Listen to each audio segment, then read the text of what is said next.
जी, अस्सलाम वालेकुम। उम्मीद है कि आप तमाम दोस्त खैरियत से होंगे और आज का दिन भी ट्रेडिंग के हवाले से अच्छा गुज़रा होगा। आज जो है वो मज़ीद मार्केट ने साढ़े 500 पॉइंट 500 पॉइंट्स निकाल दिए हैं। देखिए मुख्तलिफ़ किस्म की ख़बरें जो है वो गर्दिश कर रही हैं, ख़ास तौर पर पावर जनरेशन के हवाले से और ख़बर ये है कि शायद जो हमारे जो पॉलिसी है, जो पावर पॉलिसी है, उसमें कोई बहुत बड़ा जो है वो चेंज आने वाला है जिसकी वजह से जो पावर जनरेशन कंपनीज़ हैं, चाहे वो जो लिस्टेड है स्टॉक मार्केट में या नहीं हैं, इनके कुछ मामलात बहुत सारे जो है वो ऊपर-नीचे होने वाले हैं। देखिए अगर तो आप तक भी ये बात पहुँची है, तो फिर भी लेकिन अगर नहीं पहुँची फिर भी या आने वाले दिनों में अगर आप सुन लें 1 आध दिन में, तो देखिए ये बिल्कुल एक अफ़वाह है। इसका स्टॉक मार्केट की पैनिकिंग सिचुएशन में कुछ कोई कोई छोटा-मोटा किरदार हो सकता है लेकिन बराह रास्त इसका कोई इतना अमल दखल नहीं है। उसकी वजह ये है कि सर ये मुमकिन ही नहीं है कि जो आपने एग्रीमेंट कर रखे हैं पावर जनरेशन के हवाले से, उसमें आप किसी किस्म की कोई तब्दीली कर सकें। ये जो है ये बाकायदा तौर पर सॉवरेन गारंटीज़ होती हैं हुकूमतों की तरफ से। ये ऐसा थोड़ी होता है कि जब जी चाहे आप किसी एग्रीमेंट से आप मुकर जाएँ।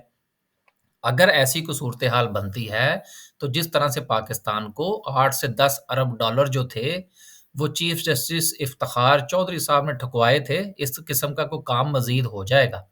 इसलिए अगर इस किस्म की कोई पैनिक फैलती है जो कि मेरे ख़्याल में तो नहीं फेंकनी जो है ना वो फैलनी चाहिए। उसकी वजह ये है कि जिस तरह से मैं इन चीज़ों को एनालाइज़ कर रहा हूँ, जो गो के इतना ज़्यादा जो है वो मैं टाइम भी स्पेंड नहीं करता, तो बहुत सारे लोग जो हैं वो माशाल्लाह से इन चीज़ों को दूर से पहचान जाते हैं। लेकिन फिर भी अगर कोई अपॉर्च्युनिटी जनरेट होती है इस पैनिक के नतीजे में तो उससे फ़ायदा लेना चाहिए। तो ये पावर जनरेशन के हवाले से एक क्लैरिफ़िकेशन जो थी वो मैं देना चाह रहा था कि इससे पैनिक फैल रहा है तो फैलने दें। आप किसी अच्छे शेयर को अच्छे लेवल पर जो है वो आप नज़र रखें और आप उसमें अपनी पोज़ीशन बनाइए। कुछ नहीं होगा। आगे चलते हैं जी 525 पॉइंट्स के साथ मार्केट में आज फिर जो है वो बाकायदा तौर पर तमाम सेक्टर्स के ऊपर जो है वो असर रहा। मज़ीद देखते हैं सर्किट ब्रेकर की क्या सिचुएशन है। सर्किट ब्रेकर में कुछ नहीं है, लोअर कैप की बात करें तो सिर्फ़ निशात चूनिया और निशात पावर है। ये सारे मामलात कुछ तो डिविडेंड ना देने की वजह से भी है कुछ इनकी ईपीएस माइनस आने की वजह से भी है और कुछ दूसरी अफ़वाहों की वजह से भी है। बिजली के बिलों के हवाले से जो है वो अभी भी डिप्रेशन चल रहा है, चलता रहेगा। आप भी एक चीज़ ज़हन में रखिएगा, आजकल मैं दूसरे व्लॉग्स नहीं कर रहा चूँकि ज़रा मसरूफ़ियत काफ़ी ज़्यादा है, लेकिन इंशाल्लाह टाइम मिलेगा तो फिर दूसरे व्लॉग्स का सिलसिला जो है वो दोबारा से शुरू करेंगे। आप सिर्फ़ एक चीज़ ज़हन में रखिएगा कि जितने भी बिजली के बिल्स के हवाले से बातें हो रही हैं, ये कुछ नहीं होना। आपको ये बिल देने पड़ेंगे और इसी जो है वो टैरिफ के ऊपर आपको देने पड़ेंगे। आईएमएफ का इसके हवाले से जो मामलात बताए जा रहे हैं, ये सिर्फ़ एक आपको लॉलीपॉप देने की कोशिश की जा रही है कि निगरान गवर्नमेंट ये काम कर रही है। आईएमएफ बेचारे का इसके साथ क्या ताल्लुक है? ये तो जानबूझ के उसके गले में डालने की बात की जा रही है। बहरहाल ये इस वक़्त इतना वक़्त नहीं है कि उसके ऊपर बात की जाए। सिर्फ़ पावर जनरेशन के हवाले से क्लैरिफ़िकेशन जो थी वो मेरा ख़्याल है अब हो गई होगी। आगे चलते हैं जी मज़ीद और कुछ जो है वो देखते हैं सूरत-ए-हाल ओवरऑल मार्केट की। माँ सवाए थोड़े से बैंकिंग सेक्टर यानी कि 1-2 बैंक्स, इसके अलावा जो है वो सूरत-ए-हाल पूरी की पूरी मार्केट जो है उसमें डिप्रेशन है। तो कोई बात नहीं, इस डिप्रेशन को चलने दें, लेकिन अच्छे शेयर्स जो हैं उनमें पोज़ीशन बनाने का अभी वक़्त है।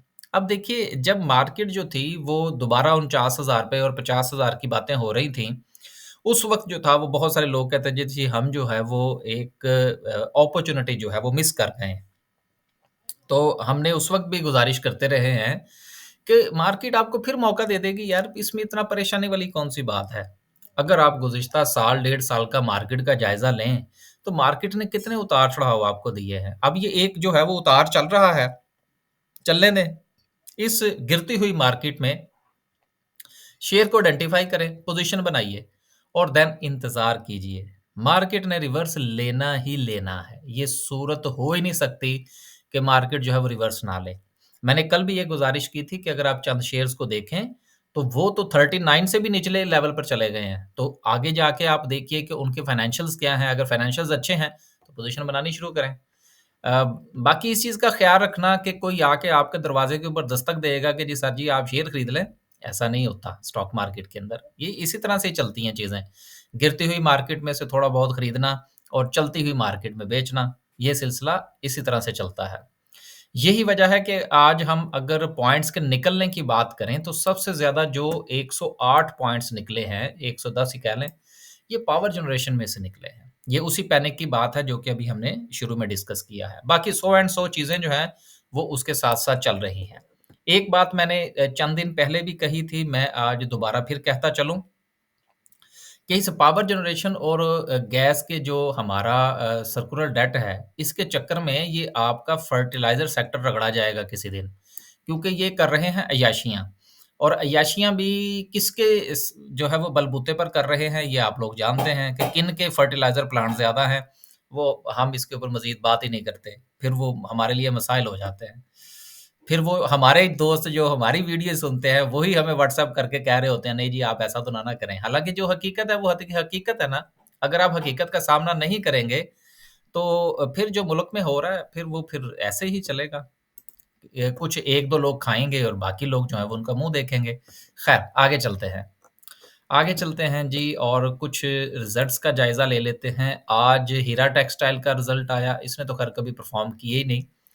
अ 78 पैसे की जो है वो इसकी नेगेटिव है, चलें कोई बात नहीं। उसके बाद पाकिस्तान जनरल इंश्योरेंस है, ये भी नेगेटिव में है।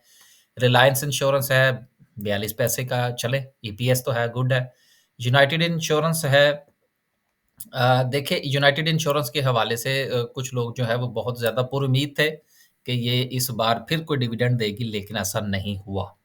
निषाद चूनिया पावर लिमिटेड ने ₹11 की ईपीएस शो की है और पे आउट्स जो है इसने कोई नहीं दिया और इसके साथ जो सैफ पावर है उसके तो हालात पहले ही ठीक नहीं चल रहे। अब देखिए मैं आपको एक बात यहाँ पर और बताता चलूँ, अगर वो मेरे पास टाइम होता तो मैं अलहदा से वीलॉग करता इसके ऊपर। ये सैफ ग्रुप जो है ना, ये सैफ ग्रुप जो है ना, ये हमेशा से इस मुल्क के अंदर चाहे वो सैफ टेक्सटाइल है, ये सैफ पावर वाले हैं या इसके साथ और भी चीज़ें हैं। ये बेनिफिशरीज़ हैं इस इशराफिया के और हर हुकूमत के अंदर ये जो है ना वो बेनिफिशरीज़ होते हैं। इनके जैसे ही हालात थोड़े-से इनके सीधे हो जाएँगे ना, ये करना जानते हैं, तो ये सैफ ग्रुप दोबारा से जो है ना ये आपको परफ़ॉर्म करता हुआ नज़र आएगा। ये सिर्फ़ मैं आपको दबे अल्फ़ाज़ में बताना चाह रहा था, इसलिए परेशानी वाली कोई बात नहीं है। लेकिन देखिए ना फिर भी उसके बावजूद भी इन्होंने ₹1.29 जो है वो डिविडेंड दे दिया है। अच्छी बात है।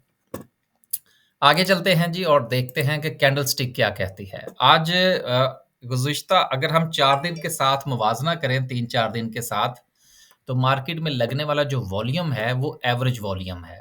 और हर रोज़ जो है वो लोग चीज़ें खरीदते हैं और बेच रहे हैं।